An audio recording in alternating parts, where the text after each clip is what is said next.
Volvemos a viajar en el tiempo, esta vez 110 años hacia atrás, a 1912, donde haremos un repaso de algunos acontecimientos trascendentes en el ámbito esotérico, estableciendo conexiones entre ellos y sin perder de vista el contexto de la época. No olviden dejar sus comentarios, suscribirse y activar la campanita para que no se pierdan los siguientes capítulos de esta saga, así como los numerosos vídeos que subimos constantemente en este canal sobre temas apasionantes. Bienvenidos.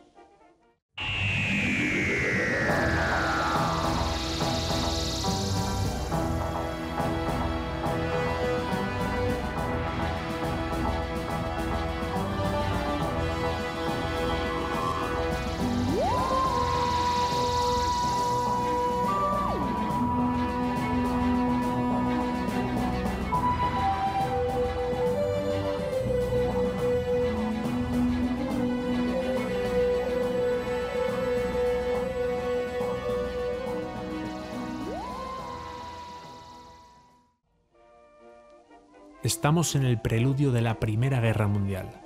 pero los europeos aún no saben lo que se avecina, pues siguen creyendo en el dogma del progreso y en que la ciencia y la tecnología los están conduciendo a un mundo mejor. No obstante, las mismas naciones que se consideraban a sí mismas las más avanzadas del planeta, Francia, Alemania, Inglaterra, Austria, Hungría, serán en pocos años más las protagonistas de ese suicidio de la razón que supuso la Gran Guerra, donde sus generaciones más prometedoras murieron en las trincheras de Somme, Verdún o en batallas absurdas en los puntos más perdidos del planeta. En este momento, la Primera Guerra de los Balcanes, que enfrentaba a la Liga Balcánica y el Imperio Otomano, se consideraba una excepción a la regla, en un mundo que parecía avanzar hacia una paz duradera. En China, la revolución Xinhai ha triunfado, poniendo fin a la dinastía imperial Qing, que venía gobernando desde 1644, y el 1 de enero de 1912 es fundada la República de China. En la Antártida, entre 1911 y 1912, un noruego, Roald Amundsen, y un británico, Robert Scott, compiten por llegar al Polo Sur, pero finalmente será Amundsen el que terminará colocando la bandera noruega en su objetivo, al mismo tiempo que Scott fallecerá trágicamente en su viaje de regreso.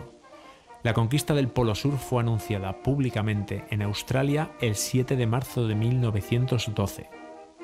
Al otro lado del globo, en el Atlántico Norte, el transatlántico Titanic, que realizaba su viaje inaugural desde Southampton a Nueva York con 2.200 personas a bordo, choca con una masa de hielo, lo que produce su rápido hundimiento y la muerte de casi toda su tripulación. En 1912, Edgar Rice Burroughs publica su primera historia de Tarzán de los monos, mientras que Rabindranath Tagore escribe su obra Gitanjali, que lo llevará a ganar el Premio Nobel de Literatura un año más tarde. En este mundo optimista y que ignora lo que se viene, en una sospechosa calma que precede a una gran tempestad, sigámosle la pista a algunos de los grandes personajes del esoterismo y la filosofía iniciática. En primer lugar, viajemos a Moscú, exactamente al día de Año Nuevo, donde George Ivanovich Gurdjieff llega a la capital rusa tras dar cierre a un periplo de 20 años que lo llevó por Asia Central, Egipto, Persia, India y otras zonas remotas. En Moscú, Gurdjieff se estableció como comerciante de alfombras orientales, pero también se dedicó a congregar a un grupo de alumnos a fin de formar el Instituto para el Desarrollo Armónico del Hombre, instalándose en este edificio que estamos viendo, el número 9 del céntrico Boulevard de la Natividad. Varios ocultistas y teósofos, atraídos por el aura de misterio que irradiaba este hombre extraño que se hacía llamar Príncipe Orzai y que vestía con turbante y bata de seda, se agruparon en torno a él para recibir sus enseñanzas. En este lugar escucharon con atención los relatos de Gurdjieff, en especial aquellos que hacían referencia a su contacto con unos sabios misteriosos que le habían impartido sus conocimientos. Sus historias, mitad verdad y mitad imaginarias, fueron recopiladas más tarde en su obra Encuentro con hombres notables, la cual fue llevada al cine en 1979 por Peter Brooks. En este mismo año, el otro gran referente de la escuela del Cuarto Camino, Piotr Ouspensky, que aún no había tomado contacto con Gurdjieff, se conocerán 3 años más tarde, publicaba en San Petersburgo su conocida obra Tertium Organum, es decir, el tercer Organum, el cual pretendía ser la continuación del Organum de Aristóteles y del Novum Organum de Francis Bacon, y donde se dedicó a investigar la cuarta dimensión.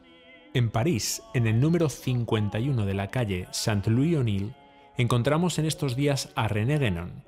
quien se encontraba despotricando contra todo y contra todos.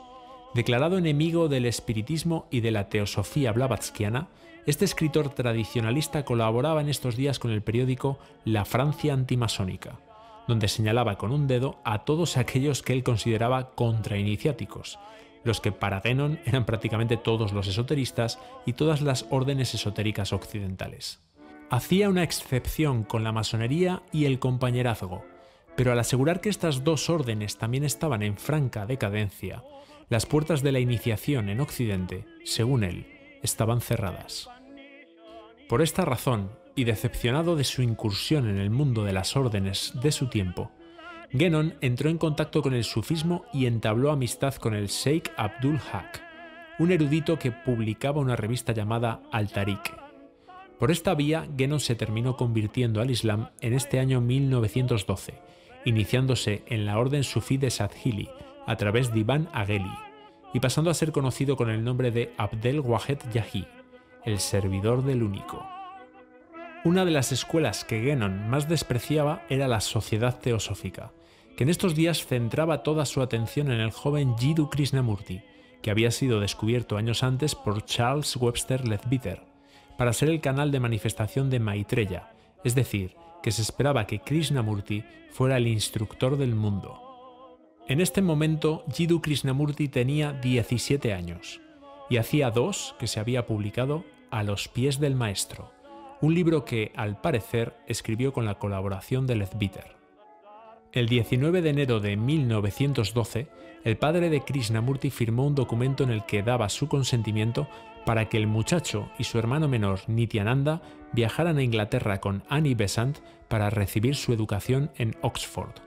De este modo, la comitiva partió de la India en febrero a bordo del Salsette, un barco que sería torpedeado pocos años más tarde durante la Primera Guerra Mundial. De Bombay se desplazaron a Taormina, Sicilia, donde ocuparon todo el piso superior del Hotel Naumaquia, y en este lugar se reportó la segunda iniciación de Krishnamurti el 1 de mayo de 1912. De este tema, las iniciaciones de Krishnamurti, probablemente hagamos otro vídeo para esta aula abierta. En Alemania, Rudolf Steiner, fastidiado por estas especulaciones mesiánicas en la sociedad teosófica, prohibió a los teósofos alemanes que participaran en la Orden de la Estrella en el Oriente, la organización que promovía a nivel internacional la misión de Krishnamurti. Esta fue la gota que colmó el vaso, y Annie Besant canceló la carta patente de la sección alemana de la Sociedad Teosófica, a lo cual Steiner respondió fundando la Sociedad Antroposófica el 28 de diciembre de 1912. La Sociedad Antroposófica se definía a sí misma como una asociación de personas cuya voluntad es nutrir la vida del alma, tanto en lo individual como en lo colectivo, a través del conocimiento profundo del mundo espiritual. La antroposofía, desde el comienzo, intentó conectar las enseñanzas espirituales con disciplinas tan diversas como la medicina, la agricultura, la arquitectura y la educación. Otro acontecimiento importante de 1912 es la fundación en Londres de la Orden del Templo de la Rosacruz, una institución que intentaba conectar a la teosofía con la tradición occidental, más precisamente con el rosacrucismo. La orden fue fundada por Annie Besant, Mary Rusak y James Wedgwood. Según cuenta la revista The Bahan, el Templo de la Rosacruz se dedicaba al estudio de los misterios, rosacrucismo, cábala, astrología, masonería, simbolismo, ceremonial cristiano y tradiciones místicas y ocultas del Occidente, confiando que esta obra sirviese para la restauración de los misterios desaparecidos de Europa con la decadencia de Roma. En pantalla estamos viendo algunas imágenes de la colocación de la piedra fundamental del Templo de la Rosacruz en Crotona, y al observar su interior encontramos ornamentación egipcia en conjunto con retratos de los Mahatmas.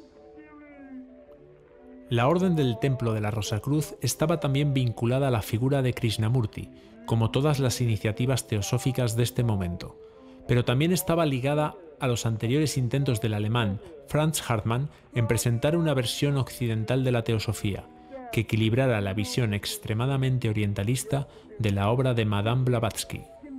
Hablando de Hartmann, este conocido esoterista, Rosacruz, teósofo y discípulo de Blavatsky, estaba atravesando la transición exactamente en este momento, el 7 de agosto de 1912, en Kempten, Alemania,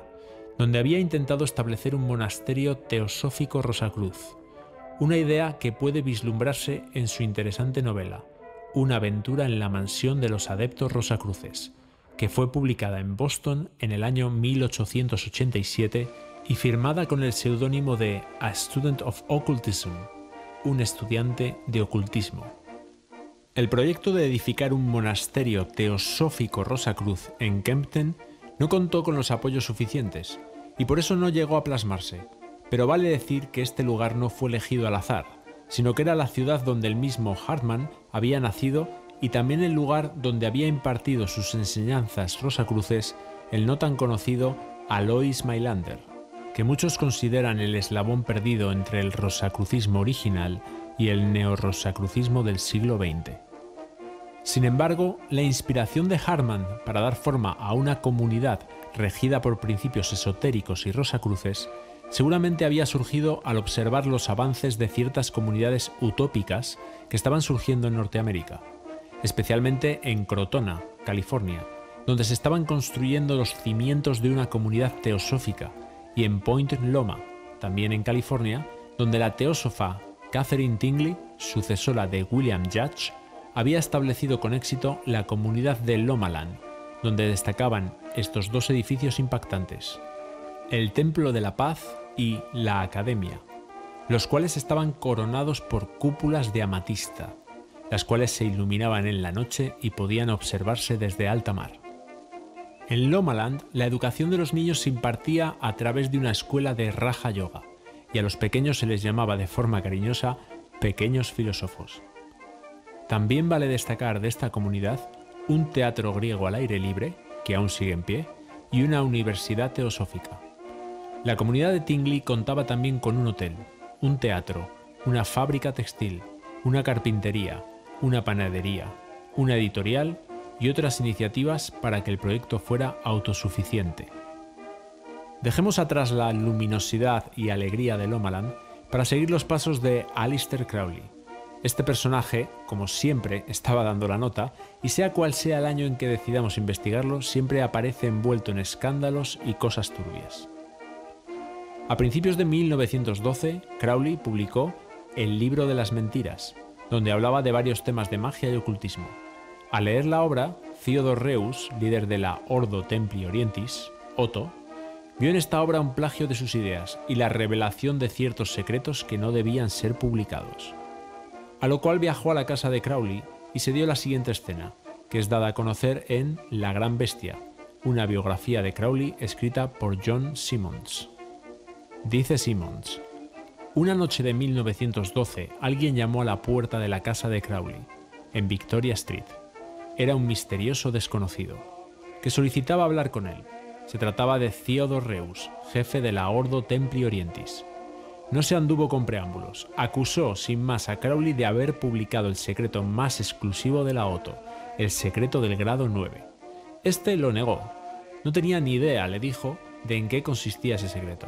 En lugar de contestarle, Reuss se dirigió hacia uno de los estantes de la biblioteca y tomó un libro pequeño, que tenía todas las páginas circundadas por una orla de intenso color negro, cuyo título era El libro de las mentiras.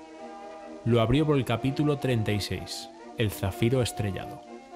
En ese momento Reuss leyó el bizarro secreto que Crowley había supuestamente revelado y del que preferimos no hablar por delicadeza y para que YouTube no nos censure este vídeo. Sea como sea, Aleister Crowley terminó convenciendo a Reuss de que las similitudes eran una coincidencia y los dos se hicieron amigos. tras lo cual Crowley fue nombrado jefe de la rama británica de la Otto, la Mysteria Mystica Maxima, adoptando en Berlín el nombre mágico de Baphomet. Como ya sabemos, la mayoría de los escándalos de Crowley estaban relacionados con el sexo y las drogas, a lo cual faltaría el rock and roll para completar el trinomio. Pero los Beatles, 55 años más tarde, corregirían esta omisión al incluirlo en la portada del psicodélico álbum de Sgt. Pepper. Para completar esta reseña de 1912, viajemos a Sudamérica, más precisamente a Argentina, donde Nicolás Kier, editor y librero de origen danés, estaba impulsando las ideas ocultistas, naturistas, orientalistas y teosóficas en ese país a través de la revista La Estrella de Occidente, en un río de la Plata donde las ideas esotéricas estaban calando fuerte, tanto en la capital, Buenos Aires, como en Montevideo, al otro lado del charco. Visionario e interesado en desarrollar un negocio basado en la difusión de todas las corrientes esotéricas de la época, Kier abrió primeramente un pequeño local en la calle Suipacha 832 en Buenos Aires, llamado inicialmente Librería Teosófica, donde se vendía la literatura esotérica que se publicaba en España, al mismo tiempo que se impartían charlas sobre diversos temas. Años más tarde, exactamente en 1926, Kier se mudó a un local más amplio en la calle Talcahuano 1075, donde se inició un pequeño proyecto editorial, hoy conocido por todos los que hemos incursionado en el estudio de temas esotéricos e iniciáticos, la editorial Kier, la cual supo reemplazar las iniciativas editoriales españolas como la Biblioteca Orientalista de Ramón Mainadé, que fueron suspendidas a raíz de la Guerra Civil Española y luego por la prohibición expresa del franquismo de la difusión de literatura de este tipo a partir de 1940. De este modo llegamos al final de este recorrido por el año 1912. Dejen su comentario sobre cuál es el personaje o tema que les ha parecido más apasionante de todos los que hemos tratado en este capítulo, y profundizaremos en ello en futuros vídeos del canal. Ahora solamente me resta mandar a todos ustedes mis mejores deseos de paz profunda.